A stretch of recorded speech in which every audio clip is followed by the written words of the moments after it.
You're listening to the Gutsy Podcast, where we talk about all things real, raw, and ridiculous about running a business authentically.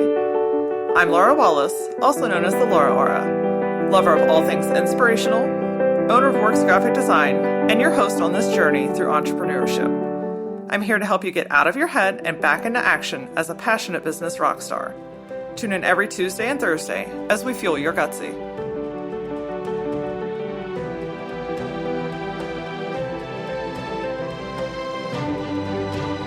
This week on the Gutsy Podcast, we are talking all about your tribe. These are your people. You know, the ones that you can celebrate with when things go incredibly awesome. They're also the first people that you call on when you're in a tough spot in life or business. These are the people that fill your tank, not deplete it. So we're going to chat about who your tribe is and understanding what you need as a person. Identify some energy suckers and how to let those people go. So we have a lot of people in our lives, right? Between friends and family and business colleagues and people we meet in the store and every other place that we visit on a regular basis. People come with their own energy as well. I'm an empath, which basically means that I can feel everything, which is one of my superpowers and can also be one of my personal greatest weaknesses. I love this ability because it gives me an opportunity to connect with people on an insanely deep level. Like, I can strike up a conversation with somebody that I've never met before in my life, but I feel their energy and I know that they've got something going on, so why not have a conversation with them? I can read a room the second I walk into it, and I can tell when I need to cut bait and get out. This talent or skill or whatever you want to call it particularly comes in handy when we're branding clients as well, because I have an opportunity to connect with them and their passion so that we can create a really meaningful brand that stands for who they are and what they do. Now, I tell you all this because I want you to be open to the concept that people have a vibration level. And when we're talking about building a tribe and surrounding ourselves with people that fill our tanks and not deplete it, at the very base, the easiest thing to ask yourself is, how does this person make me feel when I'm around them? Energy is so contagious. I'm sure that you've been in a situation where you've been around someone who is just constantly complaining or has this never-ending woe is me stance on life. That energy is really contagious. I mean, you could literally be on top of the world and be around somebody like this and instantly start questioning everything that you're doing. Now, that's not to say that there isn't shitty times in life, right? Like, sometimes people just need you to be there. Sometimes they're really going through something challenging, or you're going through something challenging, and you need that time and space to be able to vent and get constructive criticism. But the ones that I'm talking about are the ones that when you think about them, you instantly just kind of throw your head back and think, oh my gosh, I can't possibly be around them today because they're just going to literally drain all of my energy. A lot of times when you're with these people, you feel like you have to adjust your personality or you kind of hold yourself back a little bit. You're afraid to share any news, whether it's good or bad, because you don't know how they're going to react. And I'm going to guess probably 9 times out of 10, you try to find a way how to change plans so that you can avoid being around them. These, my friends, are not part of your tribe. They are not the people that are going to help you be a better version of yourself. They're not the people that you can rely on to help take you to the next level. And they're certainly not the first people that you're going to give a call to talk about anything. But here's the deal, and this can sometimes be a jagged little pill to swallow. Thank you, Alanis Morissette, for giving me so many life lessons.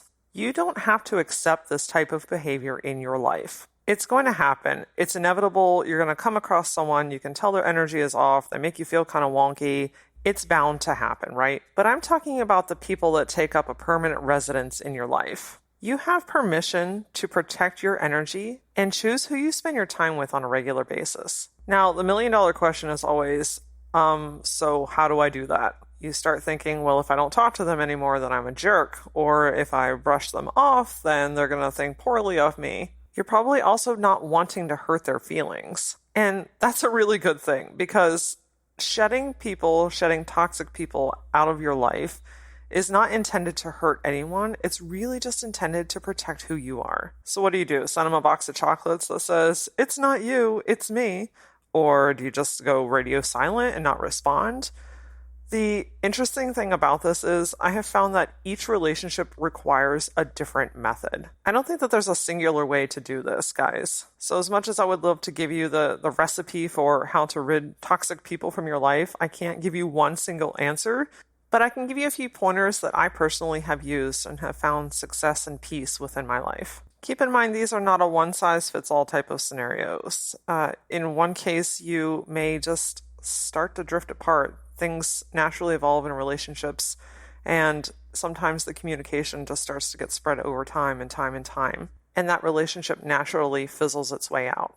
If we're talking about a particular client or someone that you're doing business with, there's a really tactful way to separate with them, but leave on really good terms. So at Works, we have this motto, get them on to their next success. And sometimes that comes with, if someone calls in and we're just not able to service them because it's not something that we offer, we give them information to lead them on their path, whether that's giving them a referral or giving them some names, a website, somewhere else to lead them on, to find the answers that they seek. Breaking up with clients does not feel warm and fuzzy, I can tell you that personally, but sometimes it feels really liberating because maybe it's just been time for that client to go and get on to their next success. It's really important to have a conversation because sometimes things just get skewed, especially in email or if you operate by text message or messenger. It's hard to relay emotion through a written email. I don't care how many emojis you use.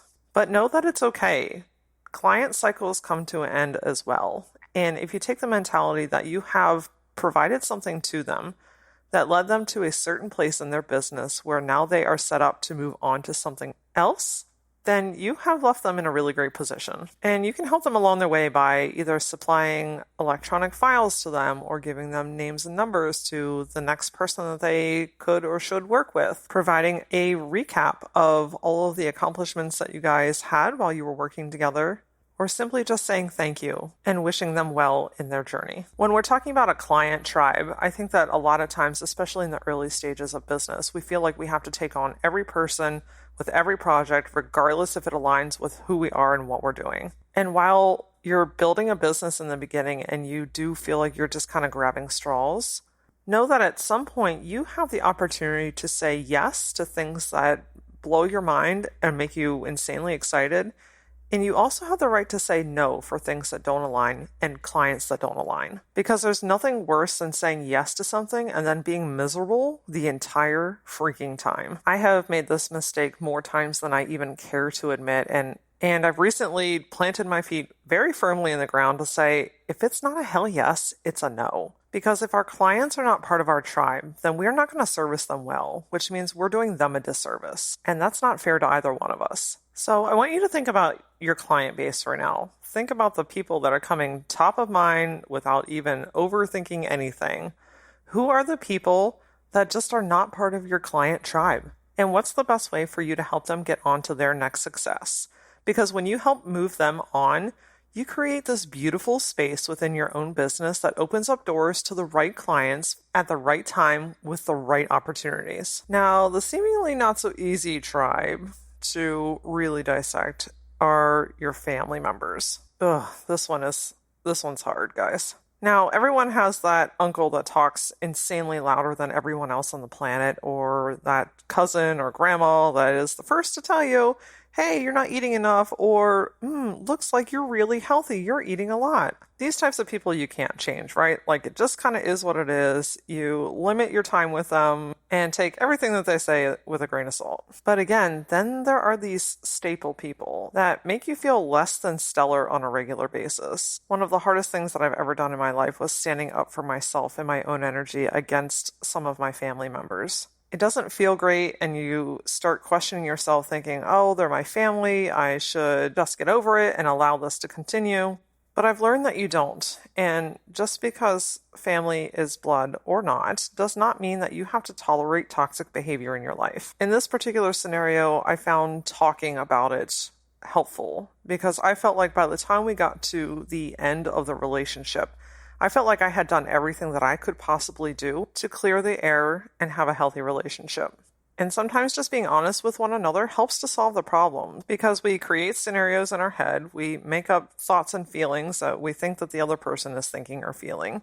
And that often leads to a really unhealthy relationship. Sometimes it gets better and you're able to have a neutral, positive relationship with this person, and sometimes it just doesn't. And this is where you have to start asking yourself, which family members make me feel negative on a regular basis that I could say or do one more thing to try and repair it? And if you've already done that, which one of these people are you willing to let go so that you can protect your energy? I also want to remind you that you don't owe anyone an explanation, which is still kind of hard for me to even wrap my head around. It's kind of like when someone says, "Oh, you look nice today," and you immediately go into this elaborate explanation on how cheap you got it and how long it's been in your closet and how you don't even actually feel that nice today anyway, when all you really have to do is just say, "Thank you." The same goes for shedding toxic people. You don't owe this elaborate explanation. Sometimes you just literally have to move on. So I want you to go through each aspect of your life: friends, family, clients, vendors, your team, and ask yourself these 3 questions. How does this person make me feel? Is there anything different that I could contribute to the relationship? And what are my next steps in removing toxic people from my life? It's not an overnight process, and it's not always going to feel like it was perfectly done. But by shifting negative energy out, you open up this beautiful space for the right people to enter to feel the right parts of your life, who are going to lock arms and move forward with you. Which leads me right into your tribe. Guys, these are your people. I can honestly say that I absolutely adore the people that I spend the majority of my time with. One of my favorite ways to recognize my core friend tribe members are when you make plans to hang out at one another's houses and you don't feel obligated to pick up or clean up or have a spotless bathroom or even put on like real pants, for instance. That's how I know that we have made it to a friend level that is irreplaceable. And when I think about business, clients in particular, I know our sweet spot clients are the ones that come in ridiculously excited. They have a love and a deep, deep passion for what they do. They're open to our thoughts and ideas. And my favorite phrase in the whole world from a client is, "You're the expert, you tell me." They value what we do and what we provide to them and want us to be their guide in their journey. And because there's this neutral trust from the get-go, we work more efficiently with more excitement,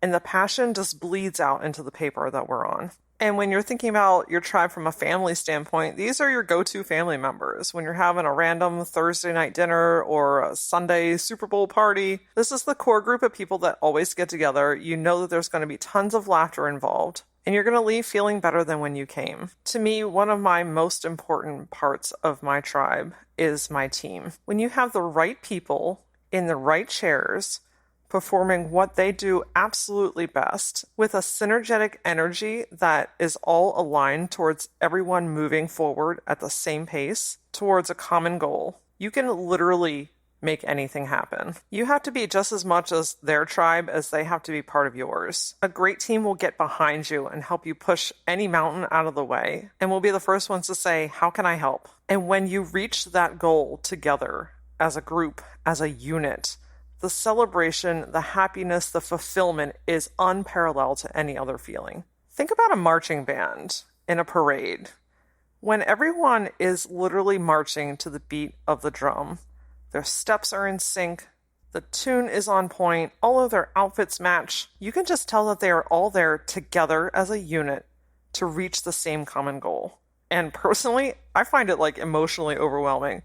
It's crazy, but I bawl every Thanksgiving during the Macy's Day Parade because it's so emotionally overwhelming for me that many people can come together to create one beautiful thing that literally millions of people around the world watch. I mean, it's crazy. I literally bawl every year. One of the many side effects of being an empath, and probably one of the least thought about parts of your tribe, are actually not people, but places. If you think about the places that you spend the majority of your time in, your home, your office, maybe it's certain stores that you frequent or your favorite restaurants or coffee shops that you like to go to, you develop these kind of go-to spots because they fulfill something within you. And each one may give you something different.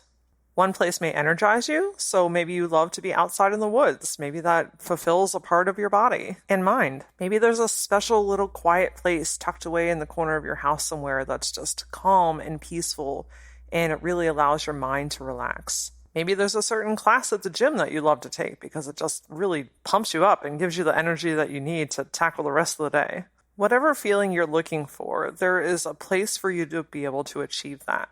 So I want you to think about the different places that you frequent and the different feelings that they give you so that you can do more of the things that you love in the places that fulfill you the most. So how do you find these magical unicorn people in your life? Well, honestly, it starts with you. You attract what you put out. Your energy is magnetic. And the best way to surround yourself with people that lift you is by being 100% authentically who you are all the time. By doing this, you're going to attract the people that appreciate you for who you are and want to genuinely support you no matter what phase of life you're going through. Also know that you need different things from different people. Your friend may be an amazing listener. You know you can go to him or her and vent about whatever's going on, but a business coach may be a great problem solver and the better person to help you overcome business challenges. To help you identify these different people in the different aspects of your life, we've created this front and back freebie worksheet. So head over to thegutsyshop.com, where it's a free download, to help you start strengthening your tribe. So for instance, on one of the sides, we are identifying the people and activities that fill your cup. Starting with business, these are mentors, other business owners, industry relationships that you have. Maybe it's a vendor, your team, networking groups, organizations, anything that's related to business. I want you to jot down in this quadrant who these people are and how they make a positive impact in your life. You can also jot down things that you need, like I need a more efficient accountant, or I really don't have a great sounding board to talk about business obstacles. By identifying what you need, your eyes are going to be a lot more open to seeing these people and hearing them when they do cross your path. The next quadrant is talking all about friends. These are people that you spend time with on a regular basis. Maybe they're work friends, maybe they're neighbors, maybe they're childhood friends that you have the greatest memories with. Who are the people that you just absolutely adore hanging out with? And why are these people so important to you? The third quadrant is focused on family. Maybe these are siblings or cousins, parents, aunts, uncles. These people can either be blood related or not. I'm a huge advocate for blood does not necessarily mean family and vice versa. I have a very blended family from all different aspects of life, and I can honestly say that we have never referred to each other as anything other than family. And last but not least, the fourth quadrant is places. These are places that you frequent on a regular basis: homes, stores, nature, concerts, your favorite vacation spots, where you like to go relax, places that lift you up. I want you to identify these places so that they are top of mind, so that you know very quickly when you need something, you know the right place to go to get it. I know that when I am feeling very uninspired, that I need to get myself to the city, and when I need to clear my mind, I need to get out into the grass. And on the other portion of this worksheet is helping you to understand your baseline. What is it that you need? Like I mentioned earlier, finding the right people in your life starts with identifying yourself first. For instance, understanding things that you're known for. What are compliments that you often receive? How are you showing up in relationships, and what are you contributing? What types of things do you value in a friendship, and what do you want more of? To get more of what you want, you have to know what those things are first, right? And to be able to recognize a toxic relationship, you first have to understand what the things are that you will not tolerate. We spend a tremendous amount of time with people on a regular basis in all different aspects of our life. You deserve to be surrounded by positive people that encourage you and say, yes, you can. I believe in you. And I'm ready to walk on this journey with you. Ain't nobody got time for people that want to put weights on our feet and doubt in our mind. My wish for you is that you find the right people in the right aspects of your life that remind you what an incredible human being that you truly are. You become who you spend the majority of your time with. Make it great ones. Join me next week on the Gutsy Podcast as we dig into the depths of the mind of an entrepreneur. Oh, it can be a swirly, crazy place up in there. And through working with hundreds of entrepreneurs over the last few years and also dealing with my own mind, I've identified that there's a cycle to this madness that we put ourselves through. How to identify them and how to use them to your advantage. Until then, follow the Gutsy Podcast on Facebook and Instagram. And if you're looking for some more nuggets of business goodness, follow me on Instagram at @LaraOra. See you next time.